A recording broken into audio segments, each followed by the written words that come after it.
Welcome to Season 2 of the Chainwheel Diaries Podcast. Stories about bike travel told by the travelers themselves. I'm your host, Brian Berlin. As I mentioned in Season 2, Episode 4.5 of the podcast, I discovered a site containing over 16,000 journals and articles and 3 million plus pictures, all related to bike travel. I read several of the journals and decided the authors would make good interviewees, so I reached out to a few, and the first to respond was Chris Compton. Chris is a relatively new bike traveler who journaled that he would attempt a corner-to-corner ride from southern Florida across the U.S. to Seattle, Washington, starting in late May. I emailed Chris and asked if he'd be willing to be interviewed for an upcoming podcast episode, and he readily agreed. In addition to what you'll learn about Chris in this episode, be sure to check out his website, twainingwheels.com. Chris, welcome to the podcast. Hey, Brian, thanks a lot. I appreciate that. So, Chris, bring us up to date. Where are you? What are you up to? And then we'll get into it. All right. I live in Atlanta, Georgia, and it's cold here. I have not been on the bike as much as I would like. My wife's brother lives in Siesta Key, Florida, and we just treat his house like a vacation home. If he leaves it for 20 minutes, we're sitting on his couch. So over Christmas, we went down for a week. We spent a week in Siesta Key, and I rode 179 miles in 5 sessions. And then we got back, and in January, I had two very short, like a 20 miler and a 16 miler. And then I was sharing with you before the podcast, I lost my friend Scott on Friday. And after I made all the phone calls, I got on the bike and did 20 miles on the Silver Comet Trail and listened to sad music and cried. But it's going to be nice here today. I'm hoping to get a ride in this afternoon, and looking forward to the big ride that's coming up that I guess was the subject of our conversation today. All right, Chris, on the Crazy Guy on a Bike website, you indicate that you've been biking as an adult almost 6 years ago. And you also say that the bicycle is your office, your lounge, your studio, and library. I can certainly relate to that. But how did you first discover bicycle travel, and what motivated you to do it? Sure. So until I was about 42, I avoided exercise at all costs. I I was in the military for 15 years. I got a job in the military running the physical fitness testing program so that I didn't have to do the test. It was just ridiculous. And I don't really know why. I can't explain it, because as a kid, I was an athlete. I loved physical fitness. It was something about them telling me I had to do it, and I just folded my arms and sat on my couch and said, "Screw you, I'm not doing it." And one day when I was 42, and I was pretty fat. I'm 5'8". I used to be 5'9", but as I've aged, I'm 5'8". And and I mean, I was 235 pounds or so, which my doctor said wasn't healthy, and I didn't really agree with him, but that's what he said. So I started walking, and that turned into running, and I did that for a good 6 or 7 years. I really thought I was going to run a marathon. I ran a couple of half marathons. I think the furthest I ever ran was 15 miles. I never loved it, but I was glad to be out there. I was glad to be doing something. And then in 2015, I tore my ACL, my left leg. And that's a really good story. And if you want to hear it, I'm happy to tell it. But I tore my ACL, and when it was repaired, I did all the therapy in that and the rehab, and I started running again. And I could run fine, but it hurt. It just didn't feel good. And running is not particularly good for you anyway. So I started looking for another way to stay active, and I gravitated to swimming. So in late 2015, early 2016, I started swimming. And I had not swum. I had not done that since I was a kid. And so I started out, I swam the length of the pool at the YMCA, and then I walked back. And then I swam, and then I walked back. And about 6 months later, I swam 2 miles. So I've got a little bit of an obsessive thing about getting better at whatever it is that I'm trying to get better at. And I really, really enjoyed swimming. My wife and I like to spend summers different places. So in 2018, we decided to go to Brooklyn, New York for the summer, and we rented an Airbnb. And I called the YMCA and we made an arrangement that I could use my membership there and I could swim. Get to Brooklyn, day one, we're unloaded. I go down to the YMCA. I go in the locker room, I change clothes, I've got my bathing suit, I walk to the pool, and there's this huge sign on it that says closed sanitation emergency. I assume it was like Caddyshack, where Chevy or Bill Murray picks up the baby Ruth, and he's like, "It's not bad." I assume that that's what it was. I don't know, but I was really disappointed, and I was trying to regroup. What am I going to do for 4 weeks? And when I got outside, there were bikes sitting right next to the YMCA, 80 bikes, and it said City Bike. And I started reading about it, and you could rent these bicycles. I had not ridden a bicycle as an adult, maybe 3 times. But I said, oh, this looks like fun. So I rented a bicycle. It was $12 for a day, and I rode all over Brooklyn. And the next day, I rented a bicycle and I rode to Manhattan and I rode up by Central Park. And I thought, wow, this is great. I'm so free. I can go anywhere I want. This is like being a child again. And the next day, I said, well, I don't want to pay the $12 every day. So I paid $180 and joined for a year. And I rode like 575 miles in 4 weeks. Got back to Atlanta, bought a road bike off of Craigslist the first day, $400. Um, couldn't even tell you what kind of bike it was. But the lady said she paid 1,600. She seemed honest to me. She's on the internet. Just it had to be the truth, right? So I bought the bike. I rode the crap out of that bike. I did my first century on that bike in 2019. We have a trail here in Atlanta called the Silver Comet Trail. It starts in Smyrna, which is just west of Atlanta, and it goes to the Alabama state line where it joins up with the Chief Ladiga Trail and goes to Anniston, Alabama. It's about 96 miles. And I rode that by myself and I spent the night and I partied pretty hard that night. I bought shots for everybody in every bar in Anniston, Alabama, and just had a ball. And the next day, my wife came and picked me up. And I did a lot of riding like that. And I was still fat. I was between 225 and 240 the whole time, all these stories. I mean, I was a big guy. And I did another century, exact same century in late 21, September, maybe October of 21. during the Um, lockdown. yeah. And I started thinking, I started rolling this idea around in my head that I wanted to do a longer ride. So I do a lot of self-travel, and so I was in Tampa playing poker and hanging out and just having some time on my own. And I went to a bike shop to have them look at something on my bicycle. And there had been, as you remember, there had been no bikes available. You couldn't buy a bike. And what I didn't like about the road bike is I was hunched over and it just wasn't comfortable. I'm a comfortable guy. I like comfort. And so I didn't love my bicycle, but I didn't know what to do about it. And I was too lazy to do any research. So I just go in this bike shop and they've got bikes everywhere. I was like, wow, you guys have bikes. I said, I want to buy a bike and I want to buy a bike that I could ride across Florida.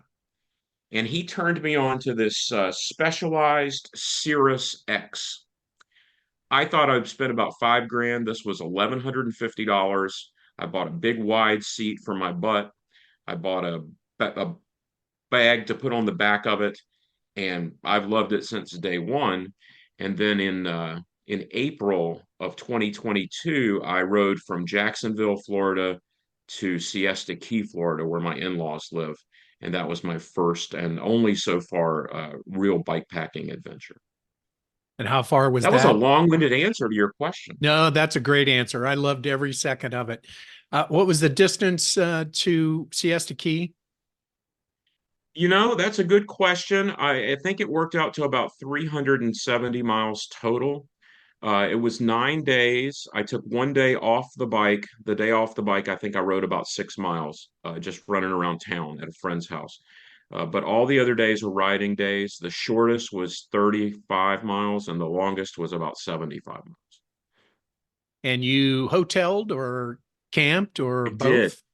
I did, and originally my plan was to ride to Key West. Um, I got on the bike in Jacksonville, and Jacksonville is huge. I had no idea. I had parked at the airport at a hotel, and it took me 4 hours to get basically through out of Jacksonville and over to the coast and start my trip south. And I rode to St. Augustine, and I was cramping, and it was raining, and it was just a very difficult day, but I loved it.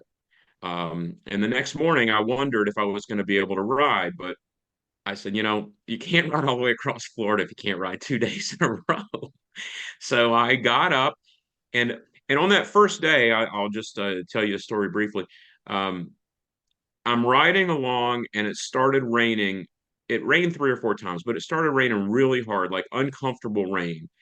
And that stretch going south, I thought it was going to be all beach towns, but it was more like just these mega mansions on the left with driveways bigger than my yard and nowhere really to stop. But there was a house they were doing construction on. They had a porta potty on a trailer. I got in the porta potty and I sat there for half an hour while it rained. And when the rain slacked off, I got out and I got on my bike and started riding. And about 6 miles later, I realized I didn't have a helmet. I left it in the porta potty and I didn't want to go back. So I meet this guy. There's this guy coming towards me. And first I thought he was on a bike.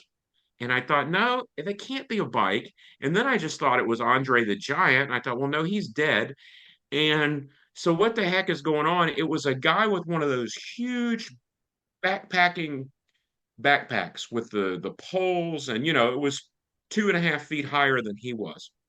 And I started talking to this guy, and he was walking to Maine. He said that 15 years ago, he had gotten in a tough spot and started walking across the country. And now he just walks across the country. He walks north when it gets warm and he walks south when it gets cold. He lives off the land and leftovers and whatever he can find. He was like Forrest Gump. And he was super happy.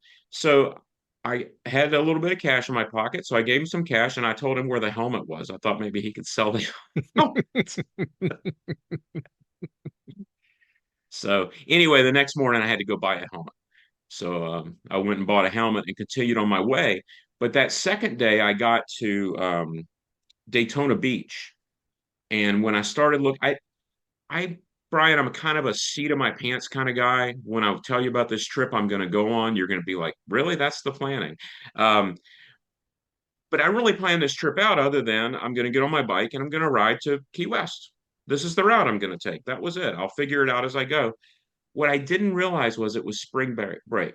So when I started looking for a hotel in Daytona Beach, I ended up spending $350 to stay in basically a glorified Motel 6.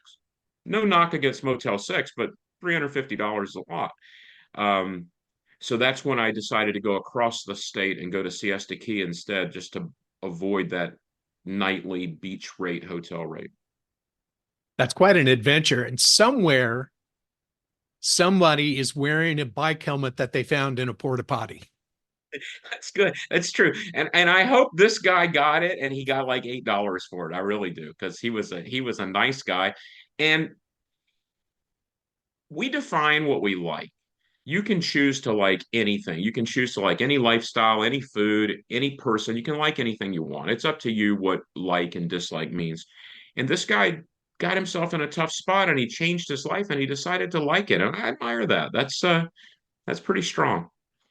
I admire it as well. And I would say that only hiking or cycling do you have a slow enough pace to actually encounter people like this and learn their stories.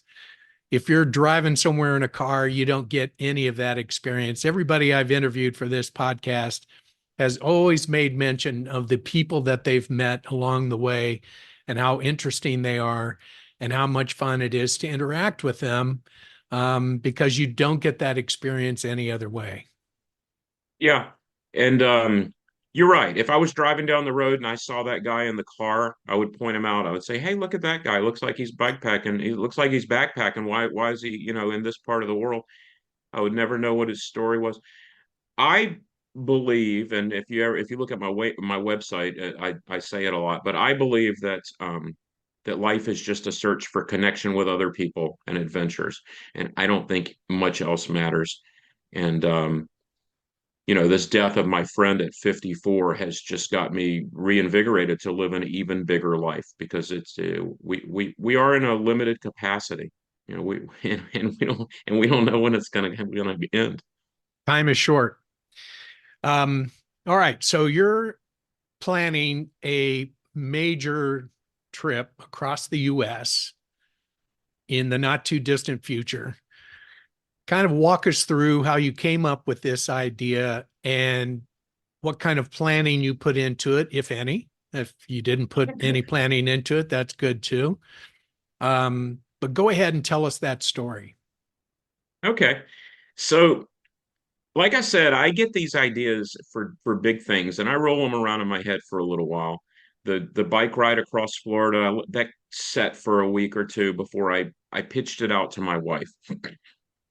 My wife is really smart and she's meticulous and detailed and she plans things and she does not really understand why I do the things the way that I do them.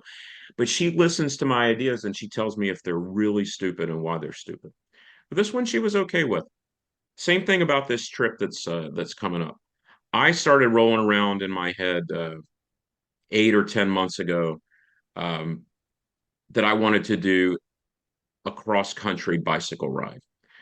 And the reason that I want to do it is specifically the connection and adventure part. Every day on a long bicycle trip, you make connections, or I do. I can't say that everyone will, but I think that you will. I think if you've never done this, if you go on a 3 day bicycle trip, you're going to talk to more strangers than you've talked to in the last couple of months. You need people. And we're so insulated at home that we don't need other people. And so we just text and every once in a while talk to somebody on the phone. And I don't like that. So when you're out on a bicycle, you're connecting with people and you're hearing their stories and you're telling your stories and you're laughing and life is a little it's realer. I don't think realer is a word. It's more real.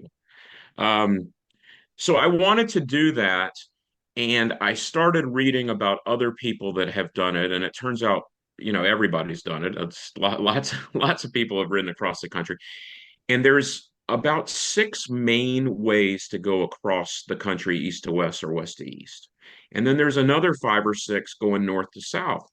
And the more I read about it, I thought, well, I may only do this once.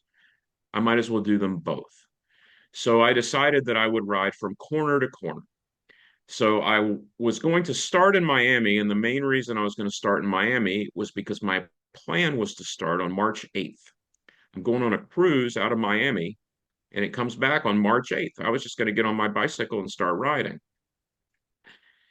And this is where the lack of planning will get you sometimes. I was talking to somebody about that about a month ago, and they said, well, I'm from Minneapolis, and it sounds to me like you're going to get to Minneapolis and it's going to be 35 degrees. Are you ready to ride across the top of the country at 35 degrees? And I was like, no, I am not. I don't like 35 degrees. So then for the first time, and I know this sounds silly, but for the first time, I started looking at the weather and I decided that March 8th was too soon to leave Miami. So I kicked it out to, I was going to kick it out 2 months, but there's a music festival I want to go to in Opelika, Alabama, the third weekend of May. I was thinking about interrupting my bike ride and flying back and going to the music festival and then finishing the bike ride. So now I'm just going to wait. So I'm going to start the bike ride the week after that music festival. So May 27, 28, somewhere in that neighborhood. I am going to leave from South Florida. It's currently Miami. I may change my mind and go all the way down to Key West, but it's kind of cumbersome getting down there. And I just watched a video of some guys riding across a 7 mile bridge, and it looked unnecessarily frightening. But I kind of want to do it, so that's a thought. Um, that's how I came up with the idea. Then I started thinking about, well, what does that look like? So my first thought was, let's plan a route. So I joined a website that I'm sure you're familiar with called Komoot. Yes. And I so know I I went know on the Komoot. application. Yep. and I started looking at the different ways that I would go from Miami to Seattle, and I came up with a basic route. And that's really as far as the route planning is going to go. It's a basic route. I will ride up the East Coast to close to Daytona Beach and then veer to the northwest and ride through Gainesville, Florida, up north into Georgia, Valdosta, Macon, Atlanta. Probably stay in Atlanta for a day or two because I won't have seen my wife for a few weeks. Then Nashville and St. Louis. And when I get to St. Louis, my friend Todd Hanks, who is an ultra marathon guy, but not really a biker. I mean, he's got a bike, he rides a bike, but he's never ridden any distance. He is going to take the train from Cleveland with his bike and meet me in St. Louis, and we're going to ride up the Mississippi River to Minneapolis together. So I'm really looking forward to that. Um, I'm really looking forward to riding the Mississippi River. I love freshwater.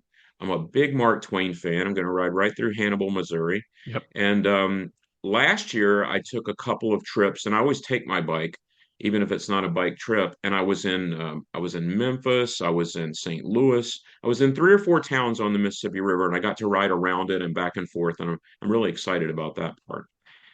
And then when we get to Minneapolis, Todd will go home and I will go a little bit northwest up towards the North Dakota, South Dakota state line, and then due west to Coeur d'Alene, Idaho, dip down to the south just a little bit to get through the mountains and then up into Seattle. And that's the plan.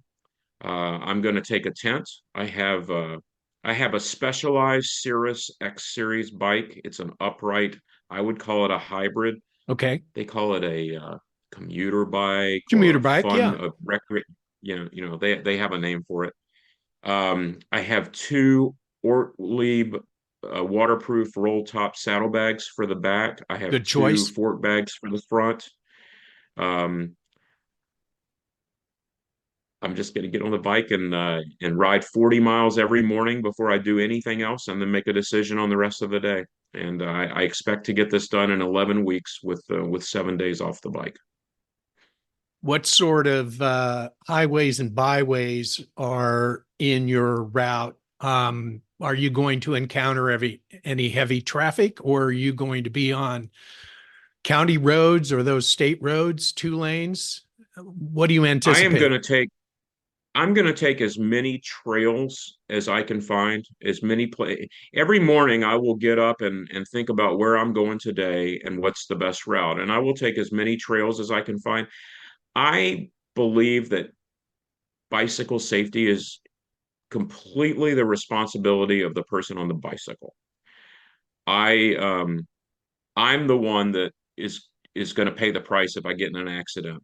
Somebody kills me on a bicycle with their car, they may get some kind of a criminal charge. They're going to have to live with it for the rest of their lives. They may lose some money in a lawsuit. I'm going to be dead. So I'm going to take the responsibility. So I'm looking for trails. I'm looking for comfortable places to ride. I am not afraid to ride on a sidewalk or do any of those things. But I know there's going to be some difficult riding in Florida. There's lots of places in Florida where really to get from town to town, you're going to ride on a road that's 4 lanes with a small shoulder and traffic going 50 miles an hour. And there's going to be some of that, and I'll just suck it up. You mentioned trails. I think you'll discover that there are some really good trails in Minnesota. At least the folks I know up there that are bicyclers really like the number of trails. So I think you'll be good there. What do you anticipate in once you leave Minnesota? As John Nitty pointed out, you're in some real desolate territory in the Dakotas. Yeah. Yeah, it's a little bit of flying blind. I'm taking the tent. I'm Last year in 2023, I went through some major life transformation. I quit drinking in January after 40 years of being really, really good at it. And I started losing weight. I told you I was a fat guy, but I started losing weight. And when I did, that excited me. And I got into the gym and I've lost almost 60 pounds.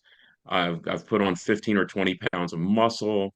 John Nitty did his trip. He was 24. I listened to your interview with him, and it was really interesting. I really enjoyed it.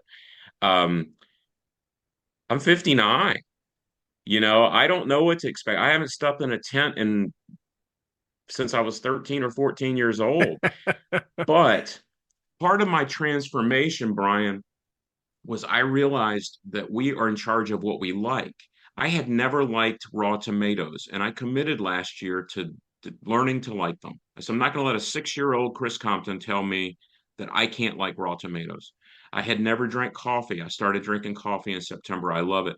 I'm going to decide to love sleeping in a tent or being by myself or fixing a flat tire or whatever it is that I have to do. I'm going to smile and have a good time doing it. So I don't exactly know what the Dakotas and Wyoming and Montana are going to look like. I know I'll be riding on the interstate some of the time, and I'm really kind of excited about that.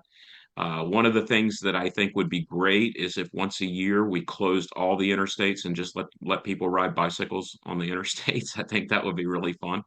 But it's it's a mystery, but I'll be happy to check in with you and tell you how it's going.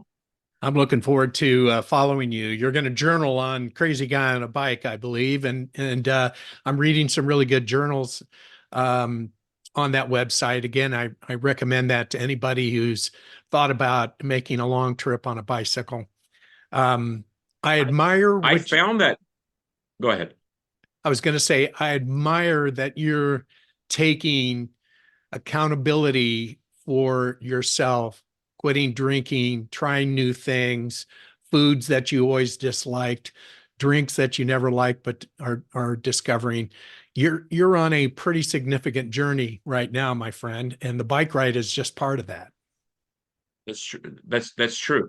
And we all are. And we as a society, we're still trying to live the way that people lived 60 or 80 years ago as we get in. I don't know how old you are, but as we get into this stage of our life, people, our grandparents worked for 40 years and then they retired and then they sat on their couch and they died. But it happened in 4 or 5 years. Both my grandfathers worked as factory foremen. They retired in their late 60s and died in their early 70s. That was just the Mm-hmm. way. Mm-hmm. Now we work for however long we work and then we retire, but we don't die. And so many people don't do anything with that time. They just sit on the couch and watch other people live their lives. And that's terrible. We have to get out of that. And I've been alive. I've had a lot of different lives. I was in the Navy for 15 years. Then I was a bail bondsman. I owned a bail bond company. I played poker sort of professionally for a while. I've been a big high stakes golf gambler. Then I started a real estate company in Atlanta, and now I'm a writer. And I'm just trying to continue to transform myself and do different things because why not? I'm here. And it's so great. Life is so great. If I wake up at 6 o'clock in the morning, I don't think about going back to sleep. I'm too excited. I'm ready to get up and do something. I go to the gym. And I'm doing this for me. I want you to know that I'm doing this for me. This is my story. This is the only story I'm in charge of. And in this story, I'm a guy who's going to ride his bicycle across the country. And John Nitty said that what got him to do this was he put a date on it and he started telling people about it. That's what you have to do if you're going to do anything big in your life. The only way you're going to believe it is if you tell other people that it's true and you keep telling them and you keep telling them and you keep telling them, because then you put yourself in a situation where that's your story. You got to do it. Yeah. And He made a point of that. I hope that my writing and the things that I do and the things that I talk to people about, I hope that it makes a difference in one person's life, that instead of sitting on their couch watching the Grammy Awards, they go upstairs and they write about their memories or something that'll help their kids. Yeah, I think so. And I want to ask you a little more about that. You're not retired, but you're self-employed, I guess we could say. Um, my challenge is I'm still working full time. I'm 71. I'll turn 72 on March 8th. I'm going to ride 72 miles that day. up the coast. I live in the LA area. I'll ride out my front door up the coast highway to Malibu, and I'll turn around and I'll come back.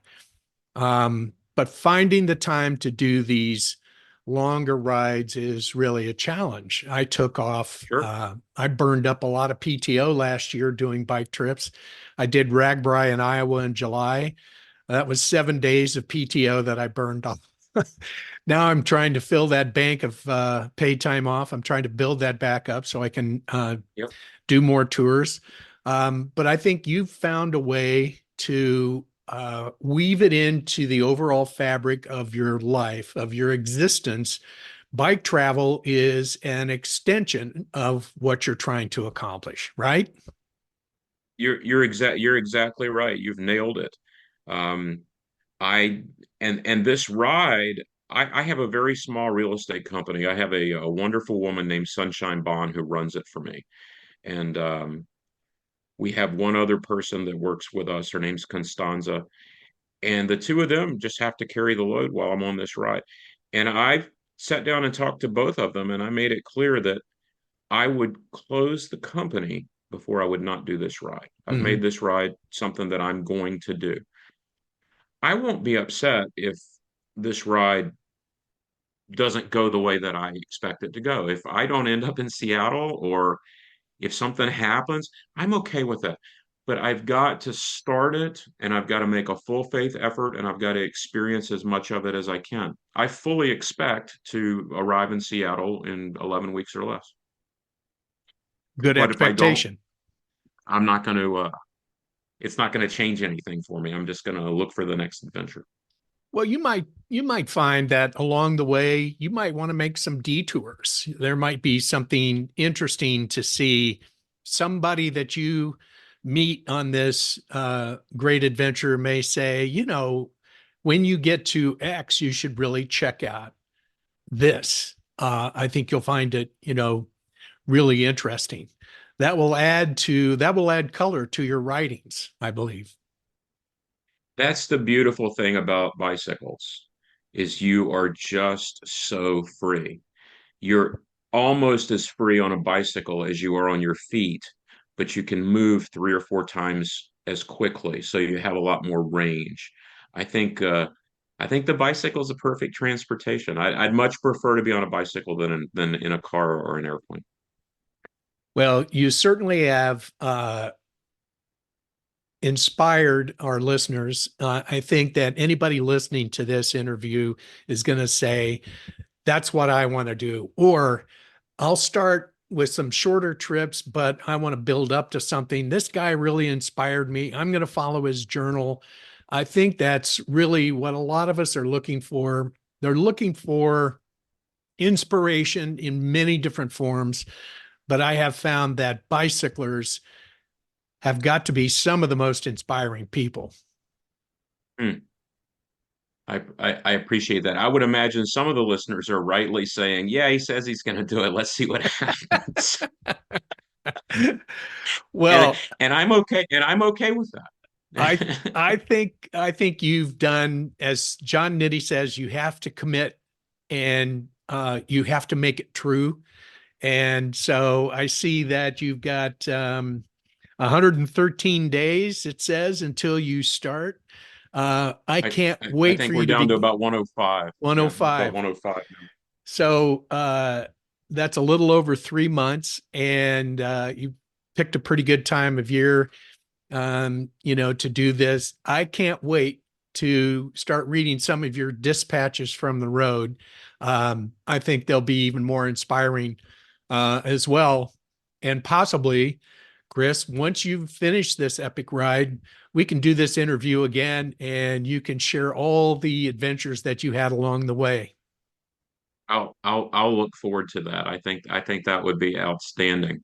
I'm trying to figure out in my head if I can come out and ride with you on March the 8th. That sounds like a hoot. The way that I found out about Crazy Guy on a Bike is I was riding on the Legacy Trail, which is in Sarasota County. It goes from the north part of Sarasota down to Venice, Florida, and actually continues a little bit past the Venice train station. And one of the one of the people that volunteers that rides on the trail and just makes sure everything's going okay and people aren't getting hurt and that sort of thing. Is 72, just like you. His name is Bill, and we started riding and talking, and I'm trying to convince him to do at least the Florida section of the ride with me. It's amazing. You know, I've been involved in a lot of different niche communities. I was a competitive golfer forever. I've been a competitive pinball player for the last 15 years. And these communities, I have found that if people are passionate enough to be involved in a community around something else, they usually turn out to be people that you really enjoy their company. You don't find a lot of boring people that are also passionate about anything really. So the biking community, I just haven't met too many people in the biking community that I thought were jerks. They're just all good people. I've experienced the same thing. I'm actually president of my local bike club here, and I really enjoy. We do a Sunday breakfast ride every week, unless it's raining, which in LA it has been now for the last 48 hours. But they're just, you have a commonality right off the bat because you love riding a bike, you love going places on a bike, you love the social aspect of it, having breakfast, hearing other stories, finding out other routes that have been ridden. You're right. I've never met anybody who's a bicycler that I didn't like. And I've met quite a few. And Yeah. this is, where I live is a really heavy duty bicycling community. We have lots of hills and we have ocean views. So it's really popular among cyclists. I love seeing that many people out riding bikes. I wish we could get more people on bikes. I wish it was safer everywhere to ride bikes. LA's got the environment and some of the worst biking infrastructure in the world. Maybe that'll change someday. Certainly, I'm advocating for that.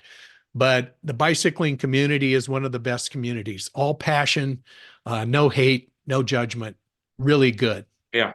And very inclusive, I think. I've met a lot of people from various walks of life on bicycles. And when you strip a person down and you just put them in a biking kit on a bicycle, and you don't have the coloring of what their job is, or where they live, or who they know, and it's just you and them on a bicycle. We're all the same, and we're really all the same, Brian. We're really, every single one of us, we're so close to being identical. We're all unique, we're all different, but none of us are better than anyone else. And I think the biking community is good about feeling like everyone is equal. Yes, very inclusive. I agree with you. Well, I'm thinking about your upcoming trip, and I'm thinking about when you begin to get into the Northwest. I'm going to have to check my calendar, but I would like nothing better than to catch up with you at some point before you reach Seattle. That Um, would be fantastic. Coeur and d'Alene, Idaho. that'd be the place. Been there many times, and I think it would be a blast. So I'll make it true and see if I can't work that out. But it would be a lot of fun, and it'd be great to meet you in person, and it would be great to share your cycling adventure. I would love it. I would love it, and we'll stay in touch for sure. Absolutely. All right. Best to you going forward. Congratulations on all the life changes that you've implemented. You're a great guy, Chris. I've enjoyed this interview immensely, and I am looking forward to meeting you in person at some point in time. Thanks, Brian. It's been fantastic. If anybody wants to see some of the stuff that I write, it's at Tweening Wheels. Just think about Mark Twain on a big bicycle, and you got it at tweeningwheels.com. All right. I'll be sure to include that in the show notes. Thanks again, Chris. Thank you very much. Thanks, buddy. Take care. Have a good day. Bye bye.